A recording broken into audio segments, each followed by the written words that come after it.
First and foremost, it needs a much wider understanding of the problem, and that will not happen while the absurd taboo on discussing it remains such a powerful grip on the minds of so many otherwise worthy and intelligent people. Then it needs a change in our culture, so that while everyone retains the right to have as many children as they like, they understand that having large families means compounding the problems their children and everybody else's children will face in the future. It needs action by governments. In my view, all countries should develop a population policy. Some 70 countries already have them in one form or another, and give it priority. The essential common factor is to make family planning and other reproductive health services freely available to everyone and empower and encourage them to use it, though of course without any kind of coercion.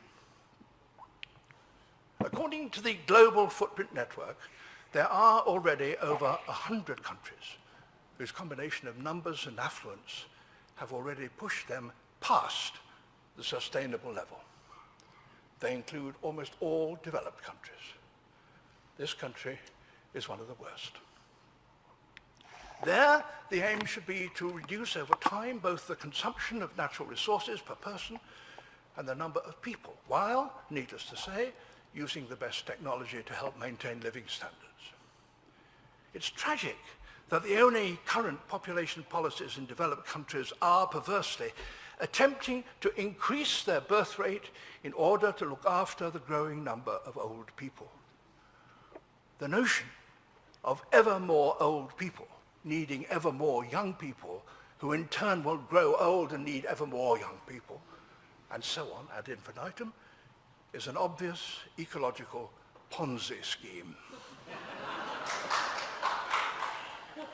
I'm not an economist, nor a sociologist, nor a politician, and it's from their disciplines that answers must come. But I am a naturalist. Being one means that I do know something of the factors that keep populations of different species of animals within bounds, and what happens when they don't.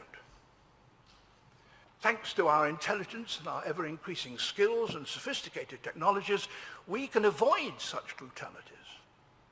We have medicines that prevent our children from dying of disease. We develop ways of growing increasing amounts of food. But we have removed the limiters that keep animal populations in check. So now, our destiny is in our hands. There is one glimmer of hope.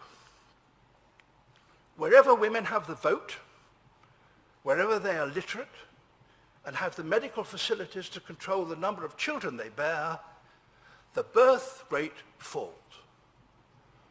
All those civilized conditions exist in the southern Indian state of Kerala. In India as a whole, the total fertility rate is 2.8 births per woman. In Kerala, it's 1.7 births per woman. In Thailand last year, it was 1.8 per woman, similar to Kerala. But compare that with the Catholic Philippines, where it's 3.3.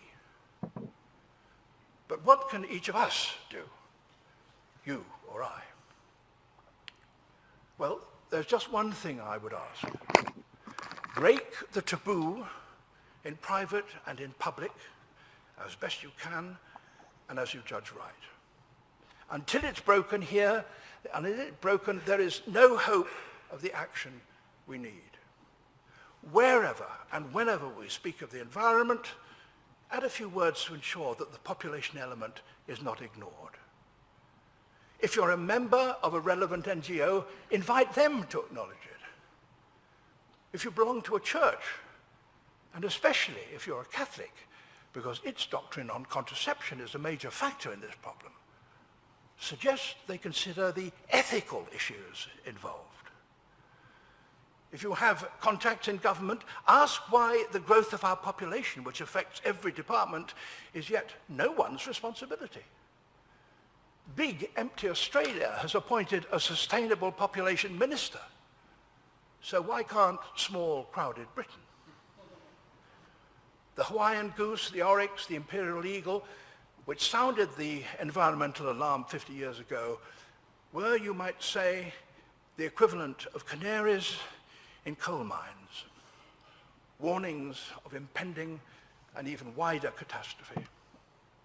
Every one of these global problems, social as well as environmental, becomes more difficult and ultimately impossible to solve with ever more people.